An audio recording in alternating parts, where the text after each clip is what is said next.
ሴት ልጅ ስጨቀጨቀ እናስተካክለው ከመሄዴ በፊት ላስተካክለው ብላ ነው ሴት ልጅ የምትነግረ። ብዙ ጊዜ የአበሻ ወንዶች የማይገባቸው ይሄ ነው። ብዙ ጊዜ ትዳር ከመፍረሱ በፊት ሴት ልጅ ትጨቃጨቃለች ማለት ይሄን እናስተካክለው፣ ይሄን እናድርገው፣ ይሄ ይሁንልን ብላ ትመክራለች። she will all the time ትነግርሃለች። ተው ተው ተው። ከዛ በኋላ ግን ከቆረጠላት በኋላ it's too late። ከዛ በኋላ ልስተካከል ብትል ምን ልበል ብትል ከቆረጠላት ቆረጠላት። በፕሮፌሰር ሙሌ አይቼዋለሁ።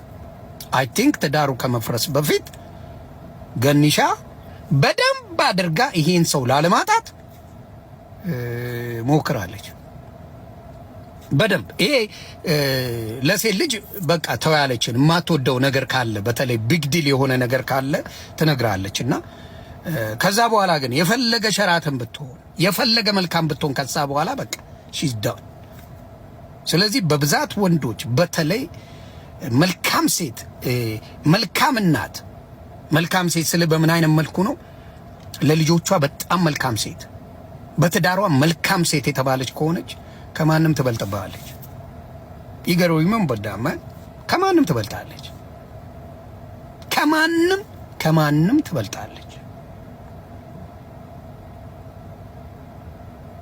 ይሄንን ሳታቅ እንዳልኩ ብዙ ጊዜህን ከቤተሰብ ውጪ የምታሳልፍ ሰው ከስራ ውጪ ማለቴ ነው። ስራ ቢዚ ሊያደርግ ይችላል። ከስራ ውጪ ግን በረፍት ጊዜ ከልጆች ከቤተሰብ የማታሳልፍ ወንድ ትዳር አያስፈልግም። ፈወይ ምን ያደርግልሃል?